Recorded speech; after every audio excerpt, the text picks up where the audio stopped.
This video is presented by BuddhistQuotes.blogspot.sg.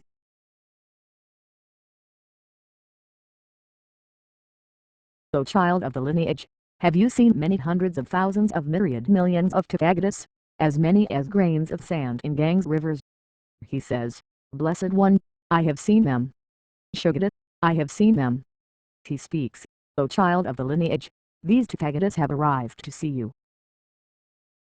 He says, what sort of virtuous action did I do that this many Tathagatas have arrived at the place where I am? He speaks, child of the lineage, listen. You obtained the human body, the Sanghata dharma-paryayas fell upon your ears, and therefore, due to that, you created this great amass of merit. He says, Blessed One, if even my mass of merit becomes this much, what need is there to mention one who hears it comprehensively in its entirety? He speaks, be quiet, O child of the lineage, I will describe the merit of a 4-line verse, therefore listen.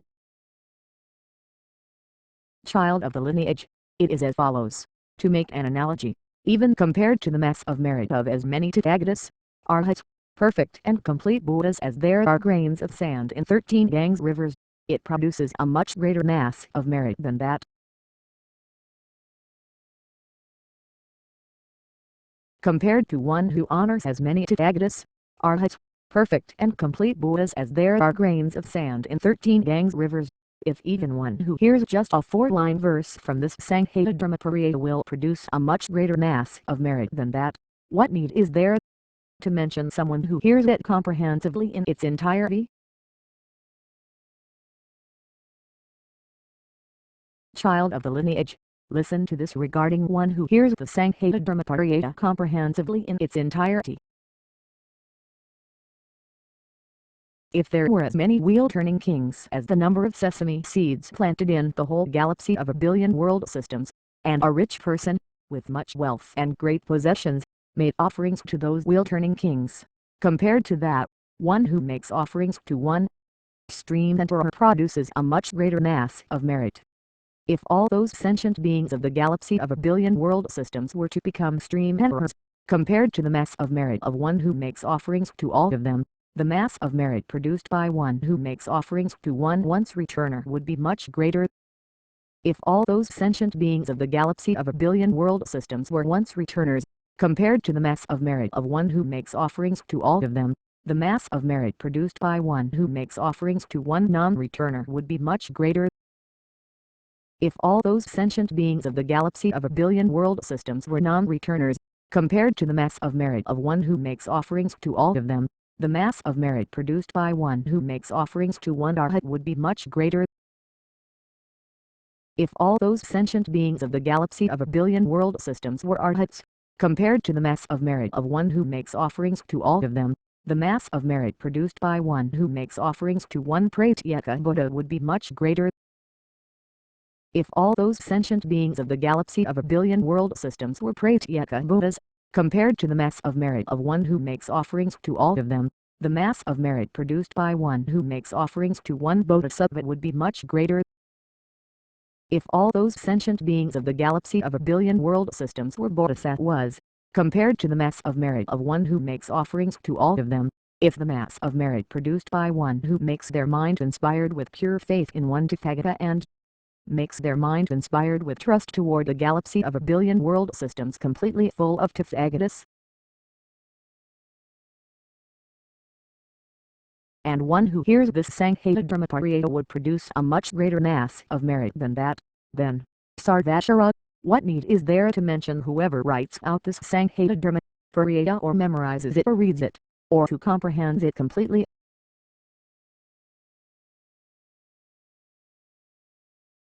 Sarvashara, what need is there even to mention prostrating with a mind inspired with pure faith toward this Sanghata dharma-paryayas? Sarvashara, what do you think about this? One might wonder whether all childish ordinary individuals are able to hear this, but even if they hear it, they will not generate faith. Sarvashara, listen. Is there anyone among childish ordinary individuals who is able to get to the bottom of the great ocean? He said, Blessed One, there is not. He said, Is there any sentient being who could deplete the ocean with the palm of one hand? He said, Blessed One, there is not. Shugata, there is not.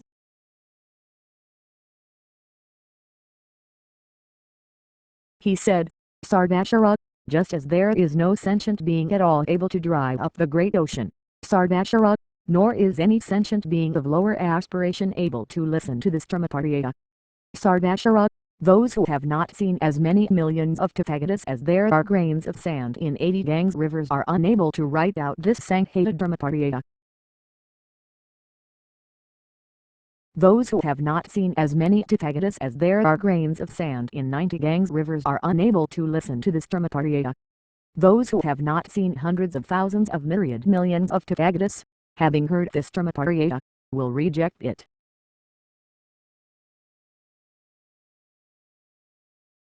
Sardashara, those who have seen as many as 100 million Tathagatas as there are grains of sand in the Ganges river, when they hear this dharma-paryaya, will produce a mind inspired with pure faith. They will be delighted. They will understand correctly, exactly as it is. That one will have faith in this Sanghata dharma-paryaya and will not reject it. Sardashara, listen. Those who write out just a 4-line verse from this Sanghata Sutra, after they pass 95,000 million world systems, their Buddha field will become just like the Sukhabeti world system. Sardashara, the lifespan of those sentient beings will have the capacity to be 84,000 eons. Sardashara, listen. As for those bodhisattvas, those great beings, who hear as little as a 4-line verse from this Sanghata dharma-paryaya, Sardashara, it is as follows. To make an analogy, a sentient being who has committed the 5 uninterrupted actions, ordered them done or rejoiced in their doing will purify the bad karma of the 5 uninterrupted actions if they to hear just a 4-line verse from this Sanghata dharma-paryaya. It is like that. Listen, Sardashara, and I will explain still another good quality. It is as follows. To make an analogy, a sentient being destroyed stupas, causes a division within the Sangha, causes a bodhisattva to waver from their meditative absorption, creates an obstruction to the wisdom of a Buddha and takes human life. Afterwards, that sentient being regrets it, and is distressed. By this body, I have been ruined, and ruined in the next life, too. I am worthless. Thinking thus, there arises intense contemplation and he experiences painful feelings. He experiences unbearable feelings. Sardashara, that sentient being is rejected by all sentient beings. He is despised. This sentient being is burnt and worthless. He has become worthless with regard to worldly and supramundane phenomena as well. For many eons, this man will be like a log burnt to cinder. This man will be just like pillars and beams in a nicely painted house that are not beautiful once they are burnt. He is not lovely in this world, either. Wherever he goes, in all those places, sentient beings will criticize and beat him, too, and though afflicted with hunger and thirst, he will not obtain even the slightest bit to eat or drink. On account of that, he experiences a feeling of suffering and is reminded of the destruction of the stupas and of the 5 uninterrupted actions out of hunger and thirst and abuse. And having been reminded, on account of that, he thinks, where am I to go? Who is my protector? And he becomes depressed by the suffering, thinking, since no one at all is a protector to me here, let me go to a mountain or ravine and there put an end to my life. He said, since I have done wicked acts, I'm like a cinder, forever burnt. Both in this world not lovely and in the next world, lovely not. Within the house too, not lovely. Also outside, lovely not. Due to flaws, cited wicked deeds, through them, to lower realms I go. I will suffer too in other lives, in whatever bad state I dwell. As he sobbed and choked on tears, even by deaths his words were heard. Alas, to lower realms I go, thus in the life beyond there is no hope. The devas said to him, foolish person thinking so, drop this suffering mind and go. father killed and mother killed, since 5 heinous deeds cited, refuge, comrade, none for me, suffering feelings I will have. To the mountain peak I'll go, my body there to cast away. Foolish being, do not go. Was this mind that would do harm? Much wickedness was done by you. Do not do this wicked act. Who does harm unto themselves to the suffering hells will go. They will grieve and cry aloud, and due to that, fall to the ground. Not by that effort do Buddhas come to be, nor do bodhisattvas come about.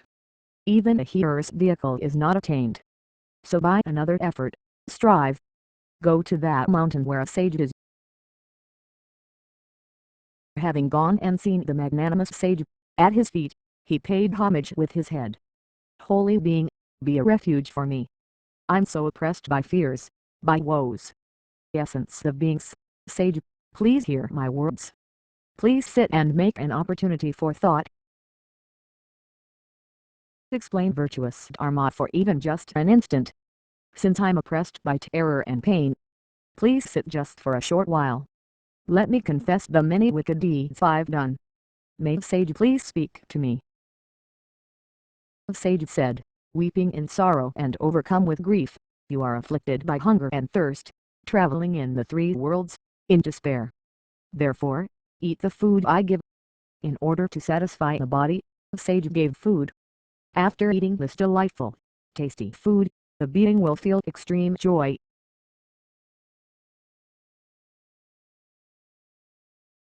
The Dharma that purifies all wickedness later I will explain to you. Then in one instant he ate that delicious food of his. Having eaten, he washed his hands and circumambulated the sage. As he sat with his legs crossed, whatever he'd done that was wrong, he told. Father killed and mother killed and stupid destruction I have done.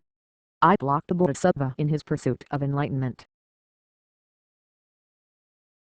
When he heard these words of his sage then spoke these words. Since you have done wicked acts, O my, you are not virtuous. Make a confession of the wicked acts that you have done or ordered done. At that time, at that moment, he was pierced with agonizing pains and became distressed with terror. He said to the sage, who will be my protector? Since I have done wicked acts, I will undergo suffering. Then that man placed both knees on the ground and said to the sage, all the wicked deeds I've done and ordered done, I now confess. May they not bring wicked results. May I not experience suffering. Let me become close to you. Sage, please become my refuge. Make me without regret and at peace, and thus pacify my bad karma. Then at that time, at that moment, that sage said to the man, reassuring him, being, I will be your refuge. I will be your support. I will be the friend who defends you, so listen to the Dharma in my presence without fear. Have you heard even a little of the dharma-paryayas called Sanghata? That one said, I have not heard it at all. A sage said, who will teach the Dharma to a burnt sentient being, except for one who abides in compassion and, due to that, teaches the Dharma to sentient beings? He said, child of the lineage, listen further. At a time immeasurably long ago, immeasurably many eons past, at that time there was a righteous Dharma king named King Vimalachandra. Child of the lineage, the son was born into the house of King Vimalachandra. Thereupon the great King Vimalachandra assembled the augural Brahmins and said to them, Brahmins, what sort of sign do you see for the youth? Then the augural Brahmins said, Great King, it is not good. This youth who was born is not good. The king said, Brahmins, what will become of him? The augurs said, King, if he attains the age of 7 years, this youth will endanger the life of his mother and father. At that, the king spoke as follows, even if there may be an obstacle to my life, fair enough, but I will not kill this son of mine. It is very rare to attain birth as a human in this world, therefore, I will not commit such harm to the body of any human. After that, the youth grew rapidly. Specifically, when he reached the age of 1 month, he had grown the amount that others grow in 2 years. After that, the king Vimalchandra knew too that the youth had grown because of karma that the king himself had accumulated. Then the king gave his kingdom to that youth and spoke as follows: "May you become a king well-renowned and with a vast dominion. Rule righteously with dharma, not by what is not dharma." Then, having granted him the kingdom, he bestowed on him the title king. And King Vimalchandra acts no more as king of his own land. Then the 1,000,000 ministers proceeded to the place where King Vimalchandra was, and having reached there, they spoke to King Vimalchandra as follows: "O great king, why is it that you are not now acting as king of your own land?" The king said, "For immeasurably many eons, although I have ruled as one having kingdoms, wealth, and power, I have never had enough." And at that time, at that moment, before much time had passed, that child took the life of his father and mother, and therein he accumulated the karma of the uninterrupted actions. O being, I also remember the time when suffering feelings arose for that king, and he felt regret and sobbed, choking on tears, and I generated a mind of great compassion for him. Having gone there, I taught the dharma, and when he too heard that dharma, those uninterrupted actions were quickly purified without any remainder. He said, "Those great ascetics who hear the Sanghata Dharma-paryayas, the king of sutras, will attain the unsurpassed source of dharma, the purification of all wickedness, and the pacification of all that is delusional." The dharma that swiftly sets you free I shall explain, so listen well. If just a single four-line verse is explained in a continual stream, all wickedness will be purified, and stream entry will be attained. From all wickedness, one is released. Was this solemn utterance, suffering beings are completely freed from the bondage of the fear of hell. Then the man rose from his seat, placed his palms together as he prostrated to him with head bent down. He approved by saying, "Excellent, excellent, virtuous friends. Excellent, those who teach the great method, the Sanghata Sutra, which destroys wickedness, and also for those who hear it, excellent." Then at that time, at that moment, from in the middle of the space above, 12,000 Devya sons placed their palms together and came before the sage. They prostrated at his feet and said, "Blessed one, great ascetic, for how long back do you cognize?" Likewise, 4,000,000 Naga kings came and 18,000 Yaksha kings came. After placing their palms together and bowing down to sage, they said, "Great one, for how long back do you cognize?" The sage said, "For hundreds of thousands of myriad millions of countless eons."